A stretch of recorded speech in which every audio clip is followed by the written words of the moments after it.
ৰাজ্যত অব্যাহত আছে ভোগালী উৎসৱৰ আনন্দ। অসম অনুসূচিত জাতি পৰিষদ নাজিৰা জিলা বিহু সমিতিৰ উদ্যোগত আৰু স্থানীয় ৰাইজৰ সহযোগত নাজিৰা নগৰৰ ১ নং ৱাৰ্ডত আঞ্চলিক ভিত্তিত প্ৰথম বাৰ্ষিক ভোগালী বিহু উপলক্ষে সাংস্কৃতিক সন্ধিয়া অনুষ্ঠিত কৰা হয়। উক্ত সাংস্কৃতিক সন্ধিয়াত স্থানীয় শিশু শিল্পীসকলে নৃত্য গীত পৰিৱেশন কৰাৰ লগতে কণ্ঠশিল্পী মানস ময়ূখে গীত পৰিৱেশন কৰি উপস্থিত ৰাইজক আপ্লুত কৰে।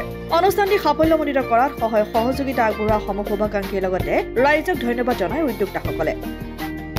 সৰ্বপ্ৰথমে নমস্কাৰ জনাইছোঁ অসমবাসী ৰাইজলৈ। ভোগালী বিহুৰ শুভেচ্ছা জনাইছোঁ অসম অনুসূচিত জাতি পৰিষদে।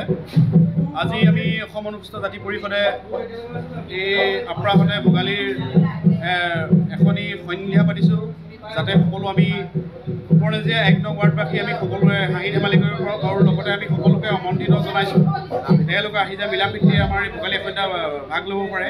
আৰু আমি এই ভোগালী অনুষ্ঠান ভাগিত আমি আজি প্ৰথমেই আমি আমাৰ স্থানীয় কণ শিল্পীৰ দ্বাৰা সাংস্কৃতিক অনুষ্ঠান ভাগি ৰখাইছোঁ। তাৰ পাছতে আমি আমন্ত্ৰণ কৰি আনিছোঁ জনপ্ৰিয় শিল্পী মানস ময়ূৰক।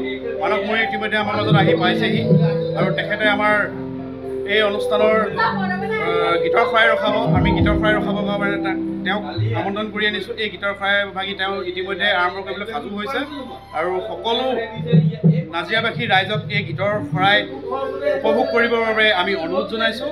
আমি অসম অনুসূচিত জাতি পৰিষদে ইয়াকে কৈ সকলোলৈ ভোগালী বিহুৰ শুভেচ্ছা জনাইছোঁ। নাজিৰাৰ পৰা যদুমণি হাজৰিকা ৰিপৰ্ট, অসম আদিত্য।